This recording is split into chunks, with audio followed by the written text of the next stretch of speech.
Res, canviant de tema. Coneixem persones molt actives a les xarxes, és cert, contínuament, i a moltes d'elles se'ls coneix com influencers. Avui, na Rosera Mills arriba amb una influencer amb molt de recorregut en la defensa del patrimoni. Benvinguda, Roser. Com estàs? Hola, estic molt contenta perquè això també és com el que van de veure reivindicatiu. Clar que sí. I amb qui mos presentes avui? Mos sona molt aquesta lota. Àngels Fermosella, com estàs? Molt bé, moltíssimes gràcies. A més, tu encara mulla coses. Contau-mos. Per favor, lo primer de tot. Perquè és molt important. Arca Patrimoni, que és l'Instagram que d'un Àngels, fan, entre altres coses, recollir i conservar l'últim que queda de coses que s'han destruït. És molt trist.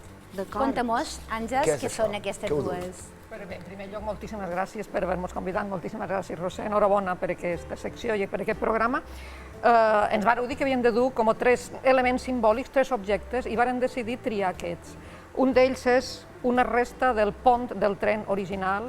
Ha estat una destrucció molt sentida a la nostra ciutat, molt lluitada per altres grups, a més d'Arca, i després s'ha aconseguit la restitució del pont, que diguéssim que de qualque manera és un triomf el fet de tenir-lo. I d'això fa 14 anys, que va ser el moment que vosaltres vareu reivindicar aquesta qüestió, per suposat. I aparèixer com a plataforma. Bueno, vàrem que més per la plataforma per un altre tema, una sèrie de gent que reivindicaven el Parc de les Vies, però Arca fa ja 32 anys que existeix, vull dir, ja duia un recorregut en aquell moment. I això és un trosset de pedra d'aquell pont. I aquest és un tros de pedra d'aquest pont. I a davant tenim un tros de rajola que, per desgràcia, és una pèrdua patrimonial irreparable de la casa aquí on va residir en Falla per 2 ocasions a la nostra illa, abans de la Guerra Civil, l'any 31 i l'any 34, convidat per al músic Joan Maria Tomàs, i que no se va voler atendre totes les explicacions, tots els descobriments, totes les pressions que van fer damunt l'Ajuntament. Aquest està molt senzill, vull dir, simplement era preservar aquell espai, era una parcel·la fàcil de preservar. Llavors, és la rajola de la vergonya. Efectivament. Vosaltres guardeu això. Llavors, ells tot això ho conten per Instagram des de fa uns 2 anyets, més o manco, any i mig. L'Instagram fa, en aquell moment, any i mig. Abans ja teníem Facebook, ja teníem Twitter, però Instagram per nosaltres és una eina molt dinàmica, perquè com que el patrimoni és una cosa molt visual... Ara estan veient fotografies, aquí, per exemple, denunciaves aquestes pintades a vorera de costa. Sí. Que tenen 2 Instagrams. 2 Instagrams, per què? Un per pintades i l'altre per altres qüestions. Sí, perquè fa aproximadament 4 mesos vàrem començar una campanya molt intensa que es diu No pintades vandàliques, i precisament hem utilitzat molt la xarxa d'Instagram per fer-nos ressò.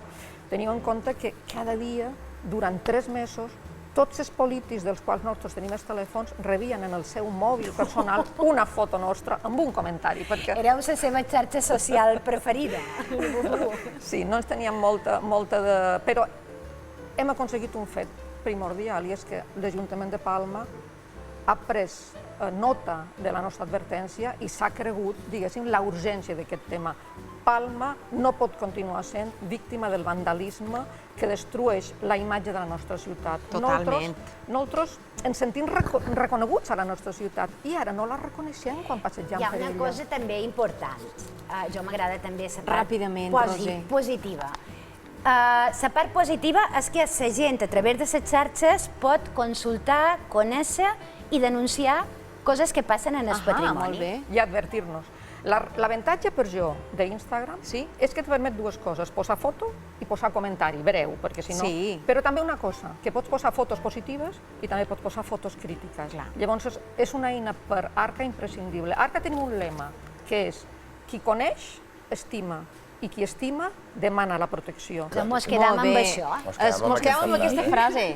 Qui coneix, estima, i qui estima demana la protecció. Àngels Fermosella, moltíssimes gràcies per haver vingut avui en aquests 5 dies.